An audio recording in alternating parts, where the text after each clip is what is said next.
Ya, pemirsa Lancetalk, pada kali ini kita akan membahas mengenai topik sehat ala Cagup DKI dan bersama kami sudah hadir narasumber Angga Wira dari tim sukses pasangan Anies Sandiaga. Pak Angga, selamat siang. Siang. Dan juga ada Ansi Lema dari tim sukses Ahok Jarot. Pak Lema, selamat siang. Selamat siang. Baik. Dan juga ada Ibu Lena Mariana Mukti yang merupakan juru bicara pasangan Agus Silvi. Bu Lena, selamat siang. Selamat siang, Mas. Baik. Kita sudah menampilkan beberapa program khusus untuk kesehatan. Tadi kita tampilkan, itu kita rangkum dari berbagai sumber. Sebagian besar kita ambil dari KPU DKI Jakarta, tapi mungkin saya ingin dengar satu persatu mungkin dari tiap anggota tim sukses ini, apa yang perlu masyarakat ketahui mengenai program kesehatan. Mungkin saya mulai dari Ibu Lena dulu ya. Baik, kita mulai dari kesehatan. Mungkin saya harus batasi waktunya nih, karena kita nggak boleh lebih dikit. Ya, baik, terima kasih Mas Kevin. Saya akan berhenti kalau memang sudah seharusnya berhenti. Baik, saya kasih waktu mungkin 1,5 menit kali ya, biar semua adil nih gitu nanti. Baik, jadi pertama yang penting dipahami oleh masyarakat adalah prinsip kesehatan itu yang kami lakukan itu adalah preventif dan promotif. Jadi bukan semata-mata kuratif. Itu prinsip yang pertama. Kemudian prinsip yang kedua adalah bagaimana ibu dan anak ini menjadi hulu program utama kami. Ibu dan anak itu harus sehat karena kematian ibu akhir-akhir ini kan semakin meningkat, semakin meningkat. Dan yang ketiga, bahwa kesehatan dari program Agus dan Silvi ini adalah merupakan investasi. Jadi program kesehatan itu adalah program investasi dan sama seperti pendidikan. Jadi manusianya yang disehatkan. Jadi bukan sekedar membangun fasilitas pelayanan kesehatan, bukan pendekatan infrastruktur, tetapi manusianya dulu yang disehatkan. Dan dikaitkan juga program kesehatan ini juga dengan program pendidikan. Jadi tadi saya sampaikan soal promotif dan preventif, ini tentu akan bisa mengurangi biaya pengobatan. Dan sebagaimana kita ketahui, fasilitas-fasilitas kesehatan yang ada saat ini kan memang masih kurang, khususnya di puskesmas-puskesmas tentang penyediaan dari tenaga kesehatan. Dan program kami yang paling utama, yang mungkin nyata-nyata akan langsung dinikmati oleh masyarakat adalah 25 triliun, kurang lebih 25 triliun, itu akan kami sediakan untuk 3 program unggulan. Salah satunya adalah subsidi untuk tiap rumah tangga, baik ada lansia atau tidak, setiap rumah tangga itu akan dialokasikan anggaran untuk peningkatan kesehatan, kualitas kesehatan sebanyak 5 juta rupiah. Baik. Jadi 20 detik lagi, Bu. Ya, 5 juta itu untuk memperbaiki kualitas kesehatan anak-anak dan juga lansia. Jadi nanti akan kami elaborasi lagi kalau ada waktu. Baik. Ibu Lena, terima kasih. Saya akan langsung beralih ke Pak Ansi Lana. Pak Ansi Lana dari Ahok Jarot punya program apa untuk kesehatan yang perlu diketahui masyarakat? Nama saya Ansi Lema. Ansi Lema, mohon maaf. Jadi kalau Pak Ahok Jarot visinya adalah bahwa ingin menghadirkan kesehatan yang bisa dijangkau, masyarakat itu memiliki akses yang mudah untuk menjangkau, mudah, murah, bahkan gratis, dan bisa diakses oleh siapa saja. Yang kedua, menghadirkan pelayanan kesehatan yang berkualitas dan prima, juga cepat. Nah, ini yang merupakan visi besar dari Basuki Cahayapurnama dan juga Jarot. Nah, selama ini ada kesan seolah-olah bahwa sehat itu bukan haknya orang miskin. Paradigma ini ingin dibalik oleh Ahok dan Jarot, bahwa yang namanya sehat itu adalah hak dasar, itu adalah hak asasi setiap warga negara, setiap manusia. Karena itu, Pak Ahok dan Pak Jarot memberikan keberpihakan yang full kepada masyarakat miskin, masyarakat marginal, ataupun mereka yang secara ekonomis kurang mampu. Yang berikut, kalau kita bicara kesehatan, itu kita bicara soal nyawa, kita bicara soal kehidupan, bahkan bicara soal masa depan bangsa Indonesia. Sebaik apapun kurikulum pendidikan, sebaik apapun intervensi pendidikan, kalau masyarakat tidak sehat, kita tidak akan mendapatkan generasi Indonesia yang hebat. Karena itu, kami juga secara sadar menyasar tentang pentingnya kesehatan bagi ibu hamil, bagi ibu menyusui, bahkan bagi anak-anak dalam usia perkembangan. Karena ini merupakan golden period atau periode golden, periode emas untuk membangun generasi Indonesia yang hebat. Dan generasi Indonesia yang hebat itu dibentuk dari apa? Dari kualitas kesehatannya. Kita tahu dalam usia-usia 0 sampai 5 tahun, golden period ini sel-sel otaknya mulai dibentuk. Dan Pak Ahok punya banyak sekali program soal ini. Yang berikut, sarana dan prasarana ini juga harus dibangun secara baik. Karena apa? Karena sarana dan prasarana ini akan bermanfaat dan berguna secara langsung bagi manusia ataupun bagi warga di DKI Jakarta ini. Dan kami juga tidak hanya menyasar aspek promotif dan preventif, tetapi ada juga pesan edukatif. Jadi kami ingin mengurangi, kalau selama ini orang bicara kesehatan itu pada aspek kuratif, kami ingin menyasar satu aspek promotif, dua preventif, bahkan edukatif. Apa itu edukatif? Misalnya contoh, untuk masuk sekolah dasar di DKI Jakarta, anak-anak itu harus giginya sehat. Ya, jangan sampai giginya itu menjadi katakanlah tempat sampah. Dan kita tahu penelitian WHO mengatakan kalau giginya bolong, giginya rusak, itu bisa berdampak kepada kesehatan yang sifatnya multidimensional. Baik, dan cukup. Terima kasih, Pak. Gigi sehat itu merupakan pola hidup yang bagus. Nanti kita bahas mengenai sikat gigi nanti di segmen selanjutnya ya, Pak Hansi Lema ya. Saya ke Pak Angga dulu. Pak Angga, dari pasangan Anies Sandi ini punya program apa nih mungkin yang patut diketahui oleh masyarakat DKI Jakarta? Sebelum masuk ke situ saya ingin sampaikan dulu salam bersama. Salam bersama, baik. Bukan 1, 2, 3 tapi sama-sama semua bersama. Baik. Karena Pilkada DKI ini kan kemenangannya kemenangan kita bersama. Ya. Jadi ya kita harus ciptakan kondisi yang saling mensupport saja, Pak Angga. Oke, tadi menyangkut apa sih yang ingin ditawarkan dari pasangan Mas Anies dan Bang Sandi. Tentunya itu tercermin dari tagline dan platform yang kita tawarkan ke masyarakat. Kita sampaikan bahwasannya maju kotanya, bahagia warganya. Nah, bahagia warga ini kan salah satu faktor utama adalah dalam faktor kesehatan dari masyarakat. Nah, tentunya faktor kesehatan dari masyarakat itu tentunya dalam konteks bagaimana pemerintah daerah dalam hal ini mampu memberikan suatu pelayanan kesehatan yang prima. Nah, kesehatan pelayanan yang prima ini tadi juga ya kita melihat sekarang sudah cukup baik yang dilakukan, tapi tentunya perlu penyempurnaan di sana-sini. Dalam konteks politik anggaran, pasangan Mas Anies dan Bang Sandi ini akan meningkatkan porsi anggaran untuk pelayanan kesehatan kita. Nah, kurang lebih mungkin kita akan mengalokasikan kurang lebih sekitar 13-15% dari anggaran APBD untuk penyempurnaan beberapa fasilitas kesehatan yang ada. Nah, di sisi lain juga kita ingin mengedepankan bagaimana bukan hanya pelayanan kesehatan ini kan bukan hanya top down gitu kan, tapi bagaimana kita menggerakkan sendi-sendi kemasyarakatan, pendidikan dan lain sebagainya itu salah satu faktor yang penting karena apapun itu pendidikan atau kesadaran dari masyarakat itu adalah hal yang penting gitu. Kesadaran bagaimana tadi membuang sampah pada tempatnya dan lain sebagainya itu merupakan salah satu faktor yang menjadi satu kesatuan. Di samping tadi penyediaan fasilitas publik, ruang publik, tentunya pendidikan untuk ibu menyusui, ruang-ruang di mall dan lain sebagainya itu adalah satu faktor yang akan kita prioritaskan ke depan. Nah, hal-hal itu yang menjadi faktor utama bagaimana Mas Anies dan Bang Sandi ingin memprovide perbaikan pelayanan kesehatan. Nah, dalam teknisnya adalah penyempurnaan tadi kartu Jakarta Sehat itu terintegrasi dan tentunya bagaimana menjadikan puskesmas-puskesmas ini lebih modern. Nah, ini kan seolah-olah RSUD puskesmas itu tidak lebih baik dari rumah sakit swasta. Nah, ini bagaimana levelnya kita naikkan. Nah, kalau bisa memang Jakarta ini bukan hanya menjadi salah satu untuk masyarakat Jakarta, tapi kan ini kan etalasenya Indonesia. Nah, referensinya harus juga bereferensi kepada kota-kota besar lainnya di dunia gitu loh. Jadi seperti di Singapura nggak usah lagi orang berobat ke Singapura. Di Jakarta kita bisa provide layanan kesehatan yang prima dan saya yakin dengan anggaran APBD yang cukup besar kita bisa lakukan itu. Baik, Pak Angga, waktu sudah habis, kita akan bahas kemudian lebih lanjut nanti kira-kira kita breakdown lagi nanti tiap program ini kira-kira apa yang konkret buat masyarakat DKI Jakarta. Kita akan bahas itu di segmen selanjutnya. Pemirsa, kami akan segera kembali. Baik pemirsa, kembali kita lanjutkan dialog kita. Kali ini di segmen ini kita akan bahas lebih rinci lagi ya, bagaimana kemudian menerjemahkan setiap program-program yang tadi sudah disampaikan oleh Bapak dan Ibu.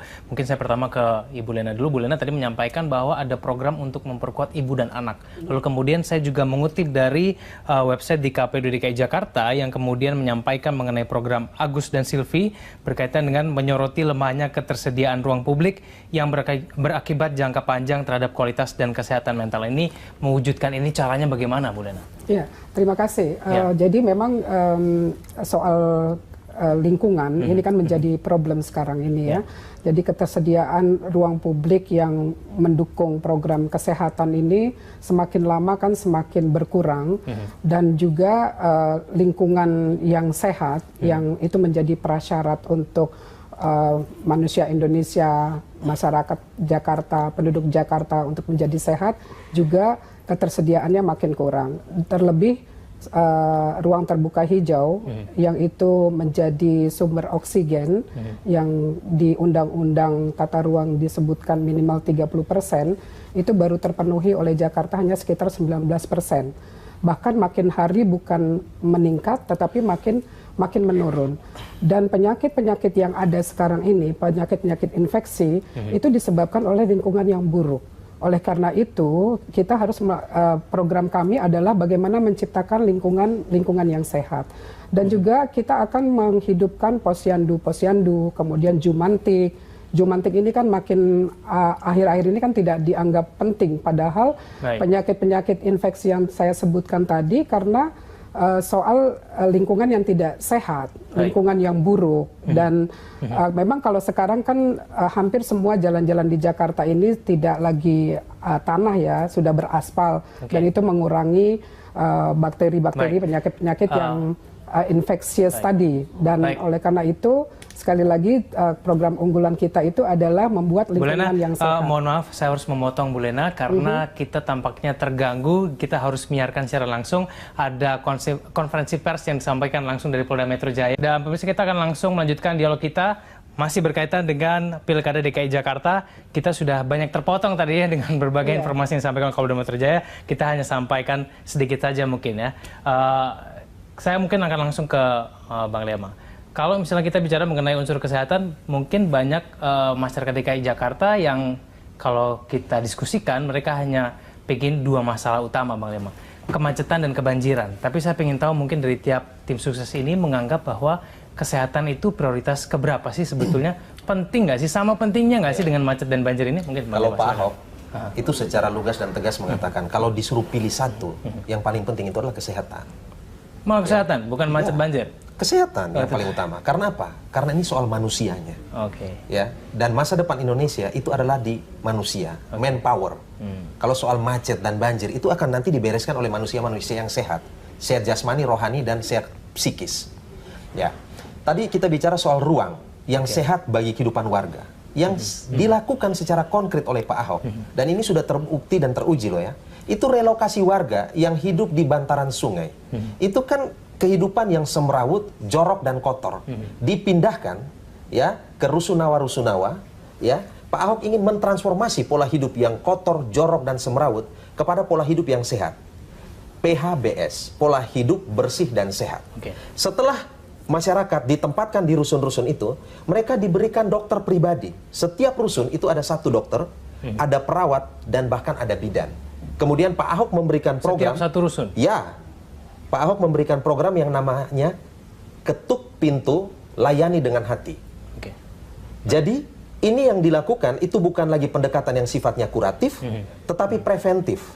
Setiap berkala dokter datang dan kemudian sistemnya itu adalah sistem jemput bola kepada warga. Ditanya apa keluhan mereka, bagaimana perkembangan kesehatannya. Ini adalah salah satu contoh yang memang sudah dibuat di setiap rusun-rusun ini. Yang berikut, Pak Ahok juga memberikan perhatian yang penuh yang tadi saya katakan, gosok gigi bagi anak-anak SD. Ya kita tahu bahwa kerap kali sederhana. Tetapi Pak Ahok mengajarkan, ini ada aspek preventif, promotif, bahkan edukatifnya.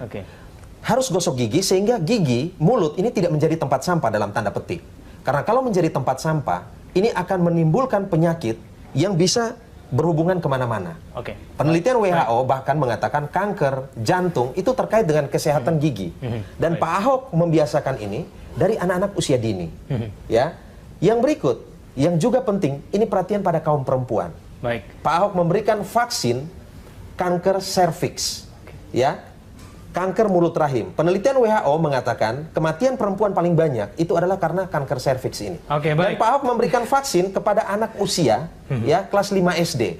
Jadi ini pendekatan investasi kepada manusia ini sangat sangat luar biasa dilakukan oleh Pak Ahok. Baik, Pak Ahok berikan kesempatan kepada Pak Angga. Mas Kevin, tapi sebelumnya saya ingin menyampaikan bahwa dana pendidikan memang sudah naik dari 4,1 triliun menjadi 5,1 triliun. Tetapi 2 tahun terakhir ini konsentrasi itu baru pada rehabilitasi gedung, kemudian pelayanan kesehatannya pada peningkatan honorarium pada tenaga kesehatan.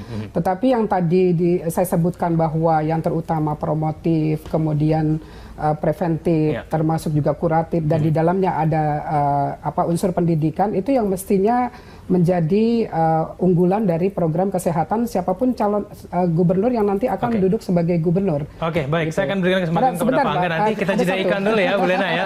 Boleh Mas, sabar juga. Pemirsa, kita jeda dulu. Kita akan berikan kesempatan nanti kepada Pak Angga yang belum berbicara tadi. Kita akan sambung usai jeda berikut. Baik, pemirsa, kembali kita lanjutkan dialog kita. Saya ke Pak Angga dulu. Pak Angga, dari pasangan Anies Sandi sendiri sebetulnya memprioritaskan kesehatan di urutan berapa nih? Karena semua orang ngomongin banjir, tapi kesehatan mungkin kelupaan. Bagaimana? Jadi saya ingin menyinggung sedikit ya, yang tadi senior saya sudah diskusikan, cukup menarik dan ramai. Tapi prinsipnya dari Mas Anies dan Mas Sandi ini, kita ingin membangun Jakarta ini tanpa air mata. Artinya proses pembangunan ini harus dilakukan dengan mengedepankan bagaimana proses komunikasi dengan masyarakat secara baik. Karena apapun itu, yang paling penting adalah mentalitas daripada masyarakatnya. Masyarakat Kota Jakarta ini kan milik semua pihak, bukan hanya kelas menengah dan kelas atas saja. Jadi kalau tadi bilang menggusur dan lain sebagainya, ada baiknya bagaimana kita melihat, kita jangan menggusur atau merelokasi bahasanya. Bagaimana kita yang ada ini kita tata dengan baik. Kita tata dengan baik. Pak Anies mau berjanji tidak akan menggusur. Kita tidak akan menggusur, kita tata dengan baik, kita lakukan proses komunikasi dengan baik. Dan sejatinya juga Pak Jokowi tentunya ini juga melakukan hal yang seperti itu. Jadi saya pikir kita inline dengan apa yang dilakukan oleh pemerintah pusat. Nah, terkait tadi poin-poin yang ingin kita sampaikan, artinya tadi program-program kesehatan itu tidak melulu kan soal rumah sakit yang besar, rumah sakit dengan segala fasilitas, tapi itu terkait juga bagaimana kita mengedepankan sosok ibu dan perempuan. Ini karena ini kan garda terdepan dari bagaimana membangun kualitas SDM. Nah, kita akan membuat suatu program-program yang konkret. Contohnya mengenai bagaimana kan ini Jakarta ini kota yang sibuk. Rata-rata bukan hanya suami yang bekerja, istri juga ada yang bekerja. Jadi kita akan buat daycare lah di berbagai tempat. Kita akan buat, karena kalau anak kecil balita ini tidak ada yang ngurus kan juga karakternya kan mungkin akan berbeda. Nah, kita akan lakukan program itu. Yang lainnya juga kita akan berikan bagaimana cuti melahirkan untuk para suami. Nah, ini salah satu yang ingin kita sampaikan agar bahwasanya tanggung jawab ini bukan hanya pada istri, tapi konsekuensinya banyak loh. Ya, ini kan ada suami disuruh cuti. Ini kan ada beberapa program terobosan ya yang kita pikir ke depan ini harus menjadi salah satu prioritas yang harus kita lakukan. Sebagaimana juga. Baik. Pak Angga, mohon maaf waktu kita terbatas, kita punya waktu 3 menit sebelum selesai. Masing-masing saya berikan 1 menit untuk menambahkan kira-kira apa yang mungkin belum disampaikan. Ya, Mas Kevin, silakan. Tadi kedua teman saya ini, adik-adik saya lah ya. Kita damai-damai saja. Damai. Tadi kan menyinggung soal pentingnya posisi perempuan ya dalam program pelayanan kesehatan. Kalau mengutip apa yang selalu Bang Ansilema sampaikan, kami selalu memberi bukti bukan janji. Nah, menyangkut soal keterlibatan perempuan, yang jelas-jelas terbukti adalah pasangan Agus Silvi. Karena sudah ada calon perempuannya. Tapi sekali lagi memang menjadi concern kita. Ini kan menyangkut soal bonus demografi nanti ya. Kita ingin bahwa bonus demografi ini bukan menjadi malapetaka, betul-betul menjadi bonus demografi. Karena apa? Kan sekarang ini angka kesehatan kematian anak itu dari 4,16 pada tahun 2014 meningkat menjadi 4,80 per 1000 anak. Jadi ini kan ada sesuatu yang menjadi perhatian kita ya. Bagaimana tadi menyinggung apa yang disampaikan oleh Mas Angga, Mas Ansilema, bahwa generasi penerus, bahwa manusianya yang akan kita sehatkan. Tetapi pada kenyataannya angka yang ada di hadapan kita ini, kematian anak-anak, kemudian kualitas kesehatan anak-anak juga semakin hari semakin menurun. Baik. Jadi Mbak Lema, mohon maaf Bu, sudah 1 menit, 1 menit saja saya kira. Untuk memberikan pelayanan kesehatan yang baik, tentu aspek prasarana, sarana, dan juga tenaga medis ini harus dipersiapkan. Jadi ini tidak bisa dipisahkan. Kerap kali kami dikritik dengan mengatakan hanya membangun fasilitas infrastruktur. Tetapi apakah kita pernah berpikir bahwa infrastruktur, sarana dan prasarana yang dibangun itu manfaatnya untuk manusia, ya, manfaatnya itu untuk masyarakat. Masyarakat yang merasakan sendiri. Kalau ada fasilitas yang bagus, orang sering datang, orang katakan apa? Loh kok rumah sakit begini aja fasilitasnya? Nah, di sisi lain, kita tahu bahwa dengan fasilitas yang prima akan memberikan pelayanan yang prima. Jadi dokter, perawat, bidan itu juga bisa bekerja kalau ada fasilitas yang baik.